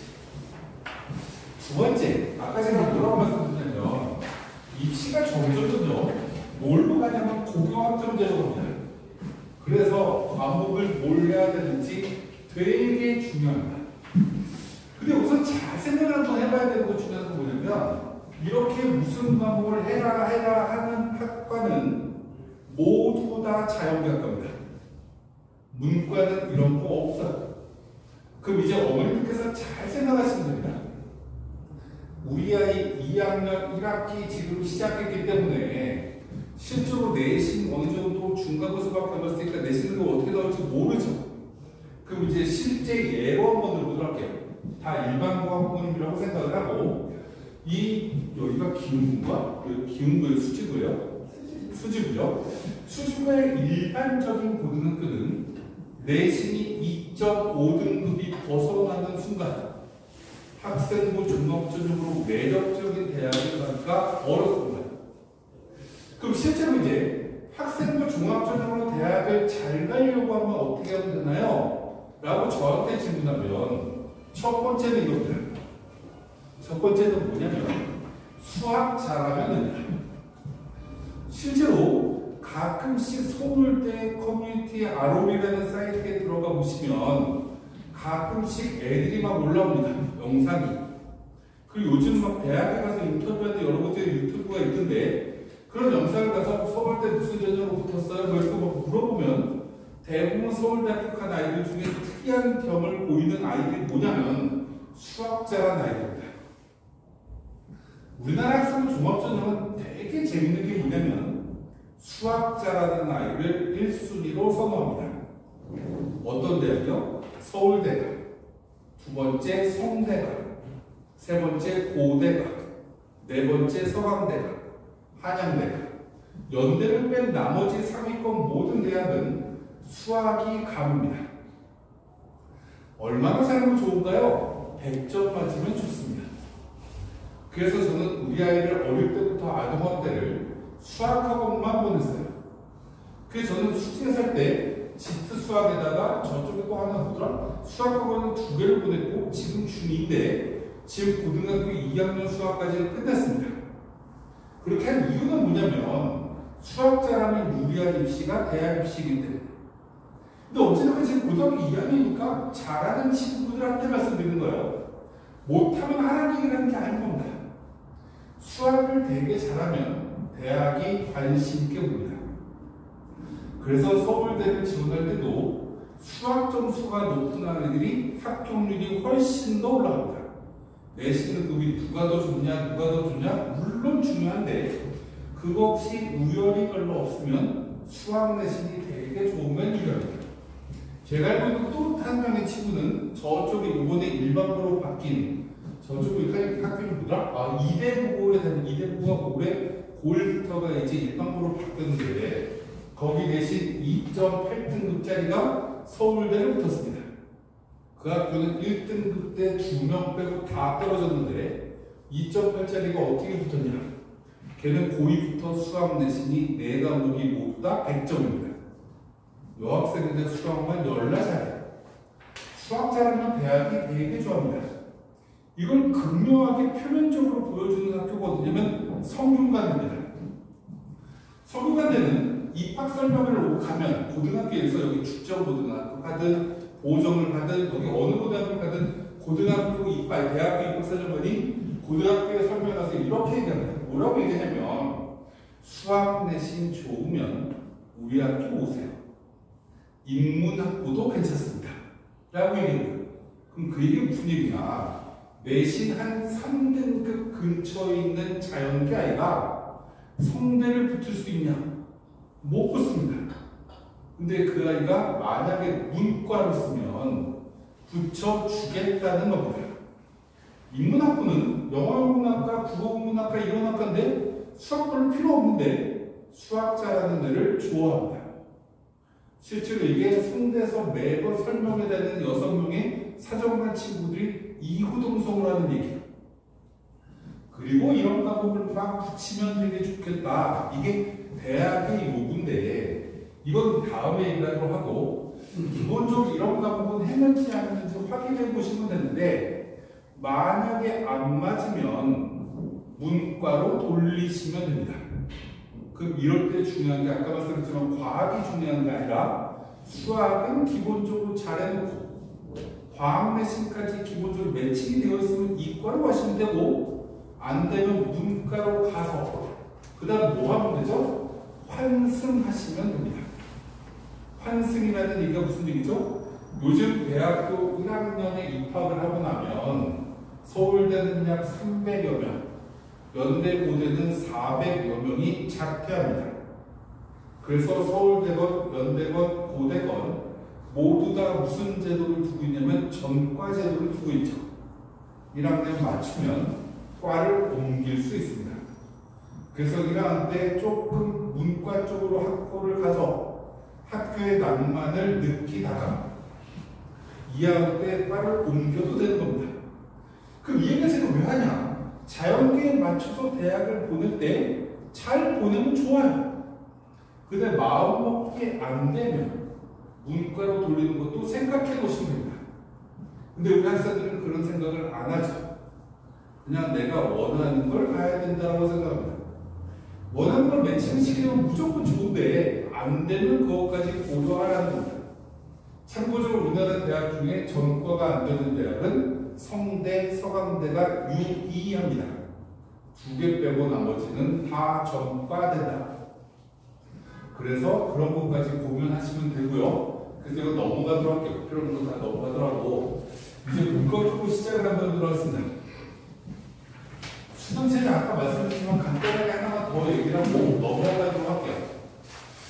수능체제를 맞춰야 되는데 아이들이 잘 못 맞춥니다. 왜 못 맞추냐? 라고 질문하면 우리나라 고등학교가 참 안타까운 것 중에 하나가 뭐냐면 고등학교 2학년, 3학년 1학기까지는 내신의 중학감의 아이들이 너무나 이제 목매어 있는 거죠. 근데 수능까지 하려고 하니까 좀 먼 일이니까 아이들이 이것에 대한 준비가 조금 약합니다. 두 번째, 어머니들이 내일 또 이제 학력평가를 볼 텐데 학력평가를 보고 나면 어머니가 어떤 관점에서 아이들을 바라보냐면 국어 성적은 몇 점이지? 수학 성적은 몇 점이지? 탐구 성적은 몇 점인지를 확인한 후에 제일 낮은 것을 가지고 우리 아이들을 고문합니다. 너 이거 성적이 왜 이거밖에 안 나왔어? 이렇게 아이들을 공부시킵니다. 최악의 어머님인 거죠. 못하면 버려주셔도 됩니다. 아까 제가 얘기했지만 수능 최저는 4개 중에 3개쯤 반영하는 게 상위권 대학입니다. 상위권 대학이 어디냐? 중앙대, 시립대까지는 수능 최저가 3개입니다. 그 밑으로 경희대나 외대나 이렇게 내려오면 수능 최저가 2개로 바뀝니다. 4개를 모두 다 반영하는 학교는 고대 논술, 고대 학업 수용인 종합전형 2개밖에 없어요. 일부 의대랑. 그거 왜 못하는 걸 자꾸 공부시켜요? 정시로 대학원 시키려고요? 수시로 대학원 내시는 걸 먼저 고민하셔야죠. 아까 제가 얘기했지만 빵꾸난 대학을 찾으시면 됩니다. 세계를 준비를 시키다가 아이가 갑자기 눈이 뜰 수도 있죠. 엄마, 수능이 더 쉬운데? 이렇게 얘기하면 그 다음에 수능 공부 시키시면 되는데 못하는 걸 자꾸 시키면 아이는 그것에 대해서 더 중압감이 커지죠. 저 같은 사람한테 달리기 하라고 하면 잘할까요? 못합니다. 생기게 이렇게 생겨먹었는데 여태까지 못했던 겁니다. 내가 우리 아이가 제일 시험을 못 봤다는 얘기는 16년 동안 살면서 가장 기초 체력이 떨어지는 과목인 거죠. 그래서 시험을 못 봤는데 왜 못 봤니? 이거 올려야 되지 않니? 여태까지 제일 허들이 있는 걸 왜 올려야 되냐고요. 잘하는 거 세게도 올리는 게 훨씬 더 낫다. 고등학교 2학년 때는 그걸 시켜주시는 게 훨씬 더 납니다. 못하는 건 방치하셔도 됩니다. 왜냐? 우리나라 수험생의 60%는 아무 생각이 없습니다. 그래서 방치해놔도 8등급이든 7등급이든 이렇게 가도 4등급 근처까지 올라가는 건 생각보다 어렵지 않습니다. 그 위로 올라가는 게 어려운 거죠. 근데 2과목, 3과목을 이렇게 잘 만들어 놓으면 한 과목 성적이 좀 떨어져도 뭔가 성적을 서로 상충시켜서 무언가 완화가 됩니다. 근데 못하는 걸 자꾸 공부시키면 아이가 책상에 앉아있는 것도 짜증나고 공부의 열정이 더 사라지죠. 잘하는 걸 만들자. 그래서 우리 내일 시험을 딱 보고 내일 시험 보죠? 여기 안 보면? 그럼 내일 시험 공부가지고 한날국가 시험지라도 보려고 하시고 시험 어차피 중간고사 끝났으니까 시험지 남을 테니까 관리를 받으면 풀어보고 그냥 사랑하는 우리 딸 어떤 과목 제일 잘했니? 이렇게 좀 물어보세요. 2번째 잘한 건 뭐니? 이렇게 좀 물어보세요. 그래서 잘하는 거 2개쯤 우리 딸, 우리 아들은 수능 최저 이걸로 맞추면 되겠구나. 그래서 그 과목을 2학년 때 같이 끌고 가면 아이가 공부를 할 때도 조금 부담이 적은 거죠. 못하는 거 자꾸 시키면 짜증만 더 난다. 수능 최저 얘기는 좀 이따 넘어가도록 하고 그 다음에 이제 프로그램도 넘어가도록 하고요. 아까 제가 말씀을 드렸지만 제가 잘하는 걸 찾아라고 말씀드린 이유 중에 또 하나 수능 체제를 맞추는 것도 있지만 지금 대학들이 자꾸 이런 짓을 합니다. 이런 짓이라는 게 뭐냐면 과목별로 가중치를 문과, 이과를 막 파괴시켜버립니다. 국어 반영률이 높은 게 자연계도 막 등장을 하고요. 탐구 반영률이 낮은 게 자연계도 등장합니다. 그럼 잘하는 거 2개를 만들어서 그 과목의 가중치가 높은 학교를 찾으면 되죠. 거기다 더 재밌는 거, 작년부터 시작됐는데 저쪽에 가톨릭대, 우선 정말 먼데 가톨릭대 그리고 서울여대가 2개 대학교 공통점이 하나 있습니다. 우리나라 대학 중에 세계 영역으로 반영하는 가장 높은 대학교는 서울여대 또는 가톨릭대입니다. 남학생은 서울여대 못 가니까요. 3과목을 반영한다는 얘기는 수능으로 대학 가는 정시에서도 국어나 수학이나 탐구 중에 하나 빼도 된다는 겁니다. 그렇게 뽑았더니 가톨릭대가 작년에 평균 에버리지가 90이 넘었습니다. 그럼 다시 얘기하면 수학 버려. 국어 90, 탐구 90. 이러면 가톨릭대 수준이라는 거예요. 우리는 탐구 못하는데요? 국어 90, 수학 90이면 가톨릭대나 서울여대를 무난하게 정시로도 합니다. 그럼 다시 다른 말로 얘기하면 수능 2개 2등급만 만들어 놓으면 수시에서 내신이 2, 3등급 만들어서도 썼다가 맞으고선 어디요? 가톨릭대나 서울여대 정시까지는 만들어진다는 거죠. 그리고 에이씨 안 되겠다 싶으면 한 번 더 하면 됩니다. 이렇게 무언가를 그림을 그려지 못하는 걸 자꾸 하려고 하지 말자. 그리고 이제 마지막. 아직 고등학교 2학년이기 때문에 무슨 과목 선택해야 될지 잘 모르는데 그냥 내신은 과학을 하시는 게 맞고요. 차영계는 문과는 당연히 사회해야 되는 거고요. 수능 준비는 아직 탐구는 고민하지 마세요. 그냥 국어나 수학에서 잘할 수 있는 게 있을까? 두 과목을 다 잘하면 정말 좋겠는데 안 되면 한 과목이라도 붙이자라고 생각하고 넘어가도록 하겠습니다. 시간은 근데 1시간 정도 끝나가고 있기 때문에 빨리빨리 지금 넘어가고요. 교과를 그 다음에 얘기를 한번 할게요. 사람들은 교과를 내신으로 대학 가는 전형이라고 얘기합니다. 저는 교과를 다르게 이렇게 얘기를 해요. 뭐라고 얘기하냐면 교과 전형이 뭐냐라고 저한테 질문하면 우리나라 고등학교 1800개 중에 150개 고등학교는 지원하지 않는 전형. 150개가 어딘가요? 라고 질문하면 영재고, 과고, 그리고 자사고 전국단위는 이 전형을 지원하지 않습니다. 왜요? 이 전형의 특징이 뭐죠? 내신이 그냥 숫자가 1에 가까우면 가까울수록 합격이 되는 전형이다 보니 내신 따기 어려운 고등학교는 이 전형으로 지원하지 않는 거죠. 두 번째, 이 전형은 재수생도 지원을 잘 안 합니다. 왜요? 이 전형은 추천서를 받아야 되거든요. 추천서를 받아야 된다는 얘기는 내가 다니고 있는 고등학교에 또 한 번 방문해야 됩니다. 재수하는 친구들. 그리고 또 일부 상위권 대학교는 지원조차 불가능해요. 그럼 이 교과 전형의 가장 큰 핵심이 뭔가요? 라고 질문하면 와, 수능을 잘 받는 아이들이 지원을 많이 안 하는구나 라는 게 이 전형의 특징입니다. 근데 이 전형의 문제가 뭐냐면 점점 모든 대학교가 수능 체제를 적용하고 있다는 거죠. 수능을 잘하는 애들이 별로 없는데 자꾸 수능을 적용을 시킵니다. 그러다 보니까 자꾸 이 전형이 빵꾸가 나는 경우가 왕왕 이곳저곳에서 발생을 하는 거죠. 교육학과 아까 말씀드렸지만 성대 교육학과도 빵꾸 났습니다. 이게 해마다 매번 모든 고등학교 대학들이 돌아가면서 빵꾸가 나요. 찾는 건 누구 몫이냐면 부모님 몫입니다. 나중에 고3 되면 제 설명을 들으시면 찾을 수 있어요. 아무리 설명을 해도 못 알아들으세요.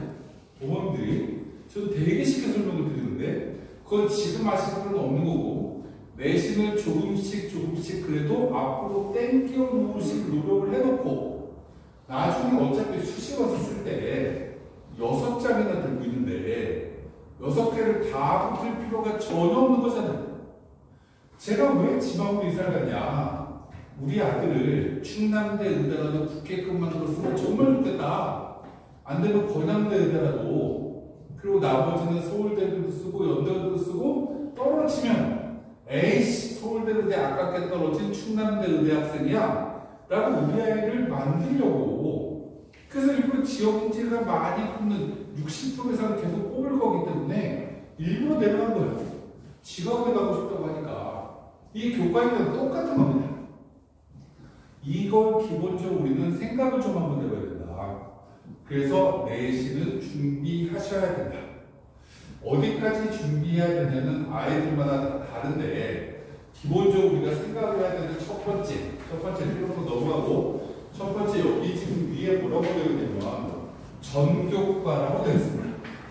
전교과라는 얘기는 1학년 때 배웠던 기술과정, 제1고 학문까지 다 반영하는 학교입니다. 그게 어디냐? 서울시립대를 포함해서 주요 빅5 서울대는 어차피 교과가 없으니까 서울대를 뺀 나머지 모든 대학교는 내신이 전과목입니다. 이게 되게 아이러니한 일입니다. 아이러니하다는 게 무슨 얘기냐? 그래서 이 5개 대학교는 맨날 빵꾸 납니다. 내신을 전과목을 반영하니까 아이들이 1학년 때 나는 1학년 때 학문이 4등급인데 이런 점수가 무지막지하게 깎입니다. 이렇게 뭔가 커들이 막 생기다 보니까 이들 대학교에 아이들이 지원을 하는 숫자가 적고요. 합격성이 되게 많이 떨어집니다. 서울시립대도 4등급짜리가 붙는 사례가 발생을 하고요. 아까 얘기했지만 서강대는 재작년에 7등급짜리가 붙었고요. 성균관대학교는 재작년에 5등급짜리가 붙었습니다. 이게 매번 정도가 다를 뿐이지 이렇게 빵꾸 나는 경우가 너무나 많이 생긴다. 아직 2학년 때도 이런 특이 과목을 반영하더라도 준비하실 필요 있다. 우리 아이가 자연계인데 사회 과목 반영 안 하지 않아 엄마? 이렇게 얘기하시면 그래도 해야 돼 라고 얘기하셔야 되는 거고, 우리 아이가 문과대 과학 과목 억지로 선택했더라도 내신 등급 나오는 거면 해야 되지 않을까? 라고 얘기하셔야 된다. 왜냐? 이 밑에 있는 대학, 국영수사과 한국사대학교에 실제로 빵꾸 나는 확률보다 위에 대학교 뻥크 나는 확률이 훨씬 더 높기 때문에 그렇습니다. 두 번째 또 특이한 것 중에 하나가 뭐냐면 이 위에 있는 대학교는 모집 인원이, 아니 지원 자격이 인원이 조금 더 박하게 제한됩니다. 막 4%, 5%막 이렇게 인원이 제한되다 보니 심심치 않게 빵꾸 난다. 그럼 우리 아이를 기본적으로 이렇게 뭔가 관리를 좀 해주셔야 되겠구나. 내신은 아까 말씀드렸지만 한 2, 3등급 안으로 만들어져 보면 최선을 다해서 준비하게끔 만들어 주셔야 됩니다. 학교 선생님이 자꾸 옆에서 회망을 합니다.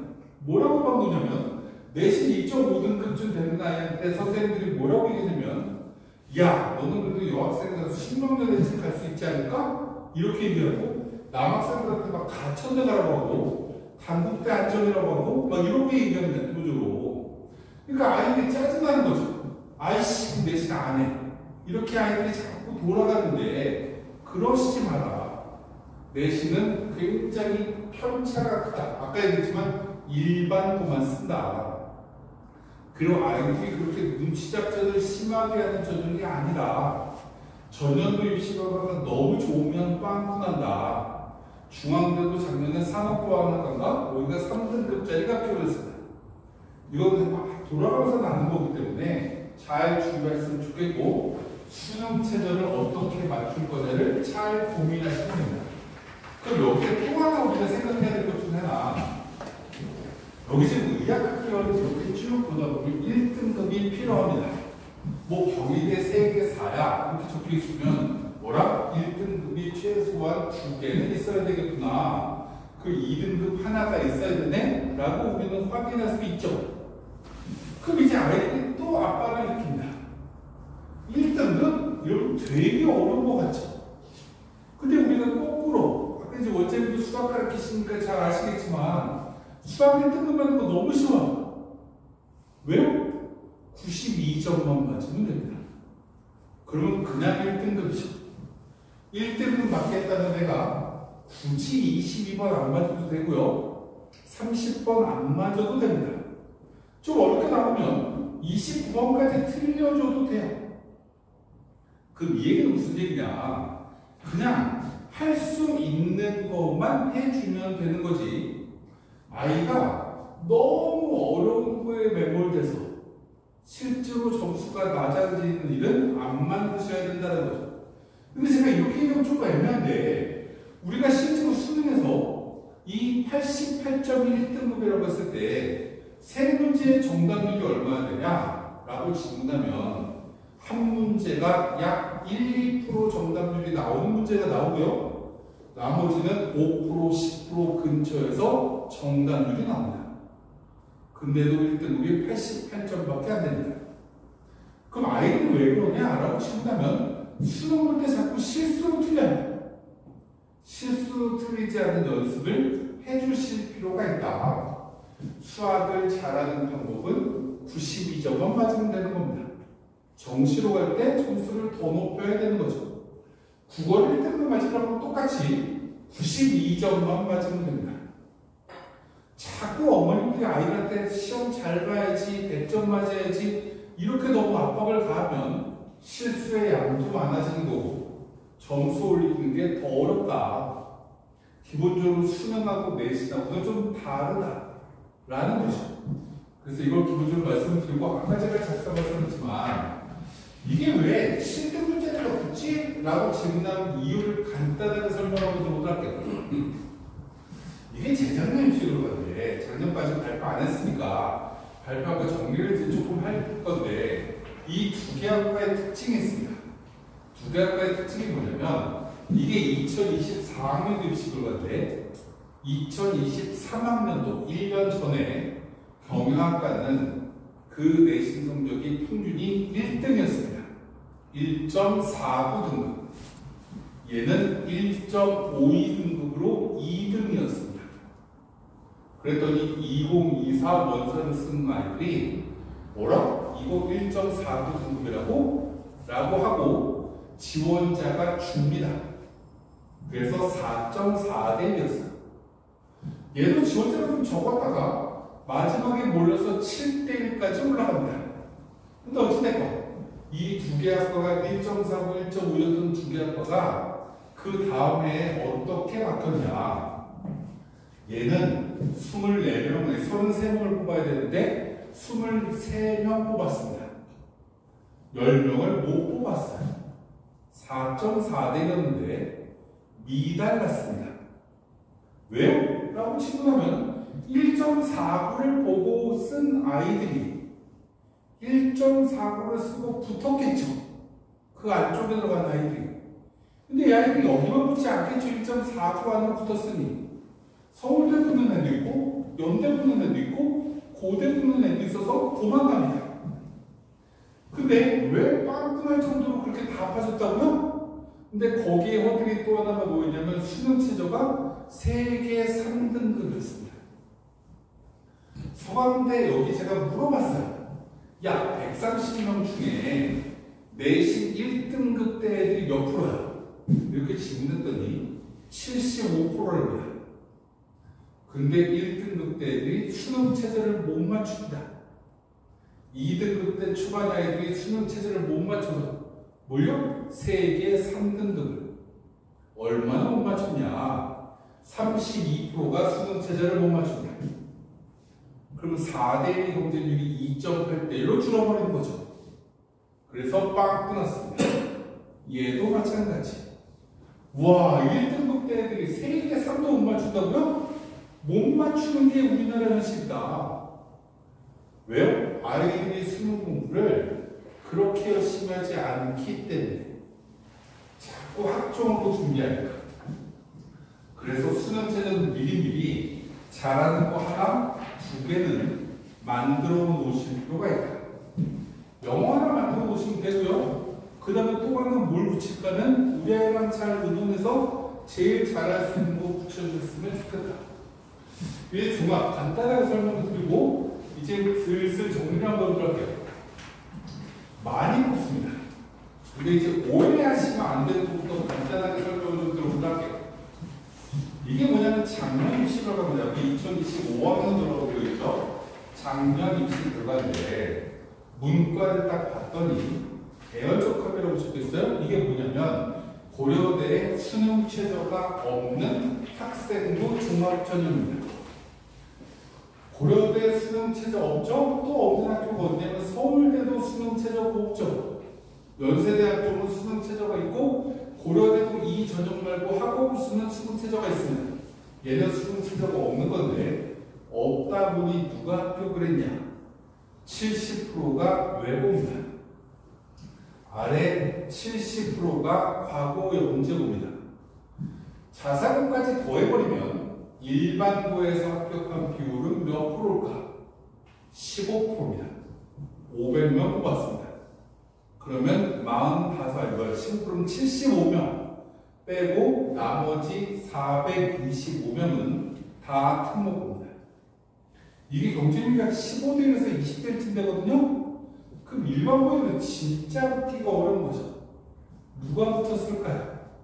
내신 1.2등급 때의 일반고에들이 붙습니다. 학종은 기본적으로 서류가 중요하다 라는 얘기가 안 맞는 얘기입니다. 기본적으로 특목고 애들은 되게 많이 뽑는다. 어떤 전형이요? 수능 최저가 없는 전형. 수능 최저는 왜 안 보나요? 라고 질문하면 수능 최저가 없어야 되니까. 누가요? 과거 영재고 애들이. 그러니까 학생부 종합전형에 수능 최저를 안 거는 겁니다. 누가요? 서울대가 과거 영재고 애들을 30% 이상 뽑아야 되니까. 고려대 계열적 합의, 성균관대가, 한양대가 과거 영재고가 올 수 있다라고 생각되는 학교들은 안 뽑는 겁니다. 아니, 수능치를 안 거는 겁니다. 그러니까 이렇게 본다. 그럼 그래서 고대 계열적 합의나 연대 학업수재 활동수재들은 수능체제를 거네? 이러면 그거는 일반고 입장에서는 되게 고마운 겁니다. 얘들 안 오겠구나, 적게 오겠구나, 인 거죠. 물론 우리 아이들한테 무언가 준비할 때 하나는 더 붙어야죠. 수능도 준비해야 되네. 근데 아까 얘기했지만 고대 수능 최저가 있는 건 4학 8입니다. 두 개만 미리 준비해놓고, 위에서 두 개를 우리 아이가 정말 좋아하는 거라서 두 개 1등급을 두 개 만들어요. 영어 1등급, 또 뭔가 1등급 이렇게 만들어 놓으면 나머지 두 개는 3, 3만 맞아도 4학 8이 만들어집니다. 이렇게 무언가 준비하는 게 전략적이라서 수능 최저를 이렇게 보실 필요가 있다. 두 번째, 아이들을 낳는 하나의 자료입니다. 서울시립 때는 친절한 학교입니다. 왜요? 고등학교 유형별로 입시 결과를 이렇게 발표합니다. 역시 일반고는 3등급, 3.5등급이 넘어가면 안 되니까, 자사고도 5.79등급도 있어, 4.18도 있어, 특목고 막 이렇게 발표합니다. 특목고가 뭐예요? 자연계는 과거입니다. 특목고가 뭐예요? 외고 5등급도 뽑아준다. 근데 일반고는 3등급으로 잘린다고? 그러면 아이들이 나 3등급인데, 나 일반고인데 붙지 않을까? 이거 혹시 철학과인가? 뭐 이렇게 생각합니다. 자연계들만 원예학과인가? 이렇게 생각하고 원서를 쓰겠죠. 대부분 다 떨어집니다. 왜일까요? 일반고는 스펙트럼이 너무 넓습니다. 우리나라에서 제일 좋은 일반고가 어디지? 라고 질문하면 저쪽이 저희 집 옆에 있는 공주한일고, 저쪽이 양서고등학교, 뭐 이런 고등학교들이 일반고입니다. 저쪽에 세라고등학교, 이런 데도 일반고죠. 실제로 이 아이들의 상당수가 일반고 내신 낮은에도 붙습니다. 학생부 중학전형은 아이들이 이걸 보고 자꾸 오해합니다. 얘는 서류가 되게 좋아서 붙을 거야 라고 오해하시면 안 된다. 대학들은 오해를 불러일으킵니다. 왜 오해를 불러일으키냐? 대학들은 학생부 중학전형을 평가할 때 어떻게 평가하냐? 경쟁률이 높아야지 총장님한테 안 혼납니다. 경쟁률을 높이려면 될 것 같은데, 혹시 모르겠는데요? 이렇게 해서 원서를 쓰게끔 합니다. 그러다 보니까 실제로 이렇게 스펙트럼을 만들어 놓지 않으면 아이들이 원서를 안 쓰니 이렇게 만들어 놓는 거죠. 기본적으로 오해하시면 안 된다. 기본적으로 원래 앞에 거랑 숫자가 비슷하다라고 생각하고, 이게 학과고를 보통 한 0.05등급씩 내려오겠구나, 이렇게 생각하고 보시는 게 맞다. 그럼에도 불구하고 우리가 1학년이니까 이제 이런 여러 가지를 준비는 좀 하실 필요가 있을 거라서 이거 간단하게 좀 정리를 한번 할게요. 내신 잘 받아야 됩니다. 중간고사 끝났으니까 기말고사 잘 보면 되죠. 잘 보는 방법은 그냥 다 맞으면 됩니다. 쉽다라고 자꾸 얘기해 주세요. 외우고 안 까먹으면 됩니다. 아니 5월 5일쯤부터 배우네요. 5월 7일 오늘부터 학교 다녔으니까 5월 7일부터 7월 10일 이전에 중간고사, 기말고사 시험 보면 끝나잖아요. 2달 배운 거 안 까먹으면 됩니다. 다 외우고 이걸 잘 생각해보면 되죠. 잘 외우자. 시험 잘 보는 건 아이들 역량이니까 일단 넘어가도록 하고, 근데 여기 중요한 것 중에 하나 탐구력이라는 것도 필요하다. 그럼 이게 뭐냐? 라고 질문하면 세분화법이 특기 사항인 거죠. 정돈을 좀 해보실 필요가 있을 것 같다. 특히 우리 아이가 지원하려고 하는 학과와 연관된 것. 좀 이따 한번 말씀드리기도 하고, 진로도 마찬가지, 공동체도 마찬가지. 시간 관계상 빨리빨리 설명하고 들어오고 할게요. 아까 제가 잠깐 말씀드렸지만 서울대는 이렇게 과목들을 쭉 보면 정말 짜증나는 게 수학을 다 집어넣습니다. 무슨 과든. 아니 우리 애가 하는데 기하가 왜 필요한지 확통이 왜 필요한지 잘 모르는데 미적 확통 기하를 웬만한 모든 학과에 다 때려넣는 게 서울대입니다. 반면에 서울대는 과학 과목이 몇 개 안 들어갑니다. 다른 대학은 과학의 중요도가 더 올라간다라고 권장 과목, 핵심 과목을 이렇게 집어넣었어요. 그래서 어찌됐건 이건 하시면 됩니다. 두 번째, 이렇게 정했다는 얘기는 이 과목에 탐구력이 생각보다 중요하다라는 거죠. 탐구력이라는 게 뭐냐라고 질문하면, 예를 들어서 우리 아이가 화학을 배워요, 물리를 배워요. 열심히 중간고사, 기말고사를 잘 보는 건 우리 아이의 학업 성취도입니다. 시험을 잘 봤더니 너무나 기분이 좋았어요. 그 다음에 고등학생이라면 뭘 해야 될까요? 기분이 참 좋다 보니 이 과목이 매력적인 거죠. 와, 이번에 중간고사 열심히 공부하다 보니까 이 단원이 조금 더 깊이 있게 내가 탐구해보고 싶은 욕망이 생겨. 폭넓게 공부해보고 싶어. 이런 생각이 들어야죠. 그래서 중간고사 끝나고 나면 원래 뭘 해야 되냐면 선생님을 찾아가야 되는 겁니다.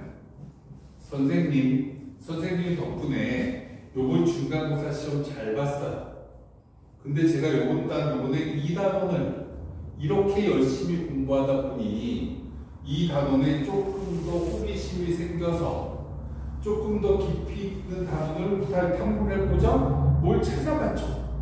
이런 무언가가 연결이 돼야 된다는 거죠. 처음 예를 들면 어머니 눈으로 따지면 미적분 얼마 짜증났었는데 이런 망할 놈의 공식을 누가 만들었지라고 처음 공부했는데 시험 잘 봤어. 그럼 이 멋진 공식을 만든 수학자가 누굴까로 아이들의 의식은 바뀝니다. 어떤 수학자가 만들었지? 라고 기본적으로 궁금증이 생기면 찾아봐야죠. 근데 어떤 수학자가 등장합니다. 그 수학자가 이거를 무언가 발표하려면 저서도 썼겠죠. 책을 찾아보면 됩니다. 도서관에 가서 이 책들 읽다 보면 그 책을 확인하면 교과서에는 A, B, C까지의 개념이 있었는데 그 책에는 D, E라는 개념이 등장합니다. 우와, 이거 학교에서 안 배웠는데 봤네? 그럼 덮어버려야 되는 게 아니죠. 이건 도대체 뭐지? 라고 생각해야 되는 게 학생부 종합전형에 맞는 인재인 겁니다. 봤더니 개념을 막 읽고 아무리 연구해도 이해가 안 갑니다. 이해가 안 가는 걸 집에 와가지고 질문하면 안 돼요. 물론 질문해도 되는데 이해가 안 가면 학교 선생님한테 찾아가야죠. 선생님 덕분에 미적분 열심히 보면서 시험 잘 봤는데요. 제가 이런 의심이 생겨서 여기까지 이 책을 보다 보니까 이런 개념이 등장해요. 어저께 제가 손흥민 축구도 안 보고 이걸 연례 연구를 했는데 이해가 안 가서 선생님께 찾아왔어요. 이거 도대체 어떻게 이해해야 되는 걸까요? 라고 선생님한테 가서 질문하면 선생님은 우와, 얘는 학교에서 배운 이걸 계기로 여기까지 탐구를 하고 있구나. 이게 지적 호기심인 겁니다. 계기에서 이런 과정이 이렇게 만들어지는 거죠. 이렇게 뭔가 하다 보면 우와, 이런 개념이 내가 원하는 이 학과하고도 접목이 되네? 그래서 기말고사 때는 이게 내가 지원하려고 하는 학과랑 연결된다는 무언가 팩트를 또 찾아서 또 질문하러 갑니다. 그럼 기승전결이 만들어지죠. 뭘 계기로 어디까지 학습을 했고 이 학습을 통해서 내 진로랑 어울리게 시키려고 이렇게 노력을 했어. 이렇게 뭔가 만들어지는 게 아까 말씀드렸지만 이 앞에 있는 탐구력입니다. 이게 전공 적합성에 해당되는 진로 역량입니다.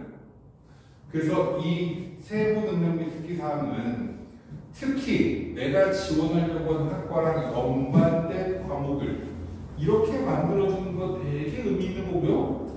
진짜 안 맞는데? 그러면 내가 잘 본 과목을 이렇게 만들어주면 되게 의미 있는 겁니다. 진로는 바꾸면 되는 겁니다. 우리 아이는 인간문화재가 아니다.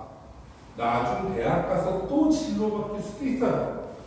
대학은 무언가 이렇게 관심 있는 것에 대해서 맞춰서 무언가 준비하는 게 훨씬 더 효율적입니다. 그래서 그것을 맞게끔 세팅을 적히게끔 만드실 필요가 있다 라는 말씀을 드리면서 그 다음에 해야 될 거 여기는 지금 없는데 공동체 문학의 요즘 가장 중요한 핵심 키워드는 학교 폭력이죠. 학교 폭력은 1호부터 10호까지가 있습니다. 1, 2, 3호는 뭐 반성부수 막 이런 건데 그것만 있어도 학생부 종합전형은 합격하기 어렵습니다. 나머지 4, 5, 6, 7, 8, 9, 10 이렇게 받으면 나머지 전형으로도 다시 교과, 수능 이걸로도 대학 가기가 어렵습니다. 그래서 고등학교 1학년 때 아무 탈 없이 잘 보는 우리 아이들 고2, 고3까지는 학교 폭력은 절대로 이루어지면 안 되는 거고요. 이건 몸조심 시켜야 된다. 이걸 확인하는 방법은 대학은 두 가지를 봅니다. 출결 및 특기사항 밑에 있는 학교 폭력이 기재되어 있나? 이거 확인하고요. 두 번째 확인하는 건 담임 선생님이 써주는 행동특성비 종합위원회 뭔가 특기사항이 있나?를 확인합니다. 그래서 1학년은 지나갔으니까 썼고 2학년 담임 선생님께 행동특성 및 종합위원회 이 내용은 적히게끔 하면 안 된다. 어떤 선생님이 이렇게 적어줍니다. 공립고등학교 선생님들이 이렇게 잘 적어주시는데 친구들과 크게 4번의 큰 트러블을 일으킨 친구로서 먼저 사과하지 않는 이기적인 학생 이렇게 막 적어줍니다. 그러면 안 뽑는다. 학종에서는 이걸 본다라는 얘기를 거꾸로 뒤집으면 이 내용에 뭔가 우리 아이의 장점이 들어갔으면 되게 좋겠죠. 그럼 장점이 뭐냐? 나눔과 배려, 협업과 소통 능력 이런 게 그 안에 들어갔으면 되게 좋습니다. 어차피 이 내용은 겨울에 적어주는 거예요. 1월달에 선생님이 적어주는 거기 때문에 1학기 때는 나댈 필요가 전혀 없습니다. 선생님 기억도 못해요. 나중에 뭔가 단풍 떨어질 때부터 우리 아이는 진가를 발휘하면 됩니다. 예를 들어보도록 하죠. 우리 아이가 예를 들어서 갑자기 우리 담임선생님이 국어 선생님인데 1학기 때 국어를 잘 봤습니다. 2학기 때 국어 중간고사 시험 볼 때쯤 갑자기 친구들한테 이렇게 얘기합니다. 종래시간 선생님이 야 중간고사 시험 얼마 안 남았으니까 열심히 공부해 라고 종래를 끝마칠 때쯤 손을 들고 우리 아이가 선생님 친구들께 한마디만 해도 될까요? 라고 얘기하고 야 우리 담임 선생님이 국어 선생님이 내 1학기 국어 성적이 별로 안 좋았던 것 같아. 우리 학심에서 국어 성적 좀 한번 올려볼까? 내가 멘토 역할 할게. 이렇게 뭔가 선생님이 감동할 만한 무언가 주제로 뭔가 이렇게 선생님이 들리게 얘기해주면 치열한 내신 환경 속에서도 친구들을 위해서 이런 행동을 한 친구임. 이게 나눔과 배려의 가장 키워드가 될 만한 하나의 핵심 내용이다. 이런 여러 가지들을 좀 잘 적힐 수 있게끔 만들어 주시면 학교 폭력이라는 이슈 때문에 요즘 학생들은 이 맨 마지막에 행동 특성 및 종합 이것부터 먼저 본다. 그럼 이게 자기소개서 같은 역할을 합니다. 지금 다음 달이면 대교육 회장을 물러나시는 이 중앙대 총장님이 지금 대통령 권한대행을 하고 있는 이주호 장관한테 계속 주장했던 게 뭐냐면 자기소개서 좀 부활시켜달라 라고 지금 계속 얘기합니다. 아마 우리 때까지는 안 될 거고 2028 때는 될지도 모르겠는데 지금 그만큼 대학들은 아이들에 대한 세부 내용을 알고 싶은데 참 이게 막혀있다. 이 행동특성 및 종합을 잘 확인하시면 되게 의미 있을 것 같다. 라고 말씀을 드려서 이제 슬슬 마무리. 논술 좀 하셨으면 좋겠습니다. 논술을 이해할 때 하라는 얘기는 무슨 얘기냐면 자연계로 대학 갈 친구는 그냥 수학자라면 됩니다. 근데 문과로 대학 갈 친구는 문과 논술 좀 보실 필요가 있다는 거고요. 더 중요한 건 자연계 논술도 대학 홈페이지에 다 문제들 올라와 있는데 문제를 이제 우리 아이가 2학년 공통수학 1, 아니 수학원 수학 초점 끝나면 대학 홈페이지에 문제 좀 풀어보라고 좀 해보세요. 근데 이런 겁니다. 자연계 친구가 수리 논술을 하려고 하면 어느 정도 수준이 되면 되나요? 라고 질문하면 만약에 우리 아이가 단국대쯤 가고 싶어요 라고 하면 단국대 논술을 70점 맞으면 무조건 합격이라고 보시면 됩니다. 70점 맞네? 라고 하면 단국대는 안정이죠. 한 단계 또 올라가면 됩니다. 그럼 건국대는?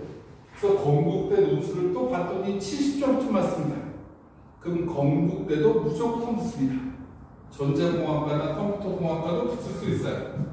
그럼 또 올라가면 됩니다. 중앙대는 또 70점. 다시 얘기하면 자연계 논술은 3문제 중에 2문제를 풀 수 있는 대학은 우리 아이가 무난하게 합격하는 대학입니다. 그럼 이 말을 거꾸로 얘기하면 우리 아이가 고등학교 2학년 시험 범위가 끝나고 났을 때 대부분 대학교가 수원, 수투에서 시험 문제가 70%가 나옵니다. 그 중에서 절반 한 문제 정도 맞추면 30% 이상 맞추는 거죠. 그 정도 되면 그 대학 논술쯤은 할 수 있겠다라고 확인할 수 있는데 그것보다 더 중요한 건 문제를 이렇게 읽다 보면 논술 문제의 특징이 보입니다. 풀이 과정을 잘 쓰는 거거든요. 자연계의 수학력을 계속 키우는데 아이들이 하나 빼먹는 것 중에 하나가 뭐냐면 수능 문제만 계속 연습하다 보면 풀이 과정 잘 적는 연습을 잘 못합니다. 근데 풀이 과정 잘 적는 것까지 만들어주면 논술도 덤으로 되는 거니까. 제 후배의 아들내미가 세마고등학교 내신 2.3등급이었는데 중앙대 약학과 논술로 합격을 했거든요. 지금 고3 때 바로 합격을 했는데 걔가 그런 얘기를 합니다. 저는 논술로 왜 붙었는지를 모르겠어요. 라고 얘기합니다. 걔 논술을 쓸 생각이 전혀 없었어요. 근데 제 후배의 아들내미인데 수시원서를 쓰려고 하는데 쓸 게 없는 거예요. 내신이 2.3인데 서울대 한번 써보겠대. 써라. 떨어질걸? 그래서 그냥 썼어. 그 다음 나머지는 어디 써야 되냐고 저한테 자꾸 물어보는데 고대는 납치될까봐 못 쓰겠다. 거기 학업수사전형 종합전형은 면접이 없거든요. 수능 잘 볼 것 같아서 못 쓰겠다. 쓸 게 없대요. 그래서 제가 그 친구한테 논술로 4개를 쓰라고 했어요. 그래서 중대 논술을 합격을 했는데 실제로 이 아이는 논술 준비를 안 했습니다. 근데 제가 그 친구한테도 고2 때 논술 문제 좀 봐봐. 나중에 도움이 될 거야. 그래서 그 친구 고3 때 준비 안 했는데 고2, 고3 초에 논술 문제가 뭔지는 좀 알고 준비를 했기 때문에 확인을 하고 합격을 했다. 논술 웬만하면 좀 하셨으면 좋겠다는 거고 수학 우리 아이 못하는데요? 라고 하면 문과 논술 좀 확인하게끔 만들었으면 좋겠습니다. 대학이 지금 소리 없는 아우성을 지르고 있습니다. 문과 애들 논술 너무나 못습니다. 뽑을 애가 없다. 학원 다니라는 게 아닙니다. 문제가 있고요. 홈페이지에 여기에 모범답안도 다 홈페이지에 올라와 있습니다. 그럼 아이들이 문제를 딱 보고 고민을 한번 해봐야 되겠죠. 이건 도대체 어떻게 쓰는 걸까? 그리고 처음에 쓰려면 못 쓸 겁니다. 근데 모범답안을 읽어보면 이렇게 쓰는 거구나 라고 아이가 느낄 정도로 어렵지 않은 문제입니다. 왜냐면 교과서 지문이거든요. 국어교과서, 사회교과서. 이렇게 하다 보면 흥미를 느끼는 친구들이 있습니다. 그래서 문제를 좀 보실 필요가 있다. 여유가 좀 있을 때. 그래서 이건 확인을 쭉 한번 해보시면 좋을 것 같고요. 마지막으로 말씀 하나 드리고 마무리 짓도록 할게요. 저도 이제 아이를 워낙 늦게 낳아서 42살 때 저희 아이를 가졌어요. 저랑 우리 아이는 42살, 제가 43살이에요. 저희가 중이니까 근데 되게 이쁘겠죠.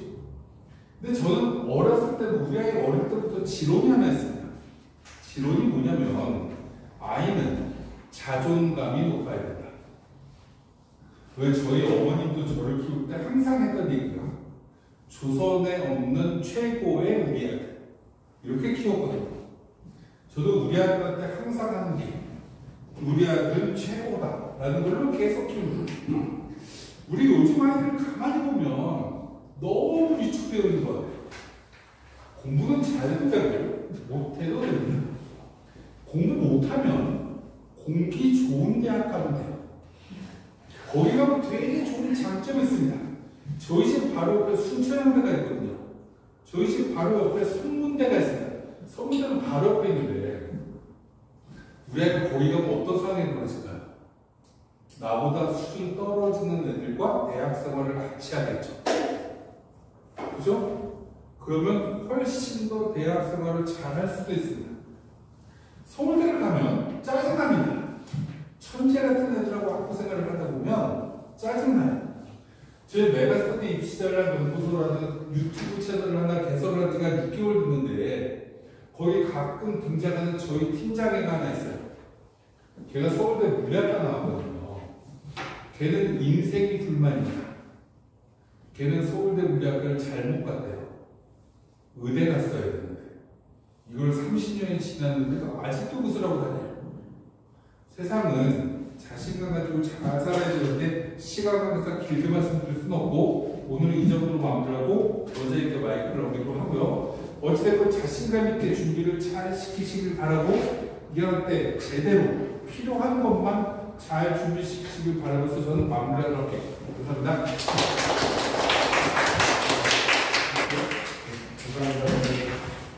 네, 도움 많이 되셨습니까? 네, 저하고 말씀드린 거하고 거의 비슷하죠. 그러니까 수학 가장 중요하고 그 다음에 국어 그리고 수학 그리고 논술입니다. 중앙대가 확통기하가 한 문제씩 나와요. 확통하고 기하를 할 수 있으면 애들이 지필을 할 수 있거든요. 그러면 65%에 70%씩 합격이 됩니다. 그래서 이런 것들을 한번 잘 마무리하시고 저기 제 번호를 아시는 분들도 계실 거고 여기 제 휴대폰 번호입니다. 4521-0852입니다.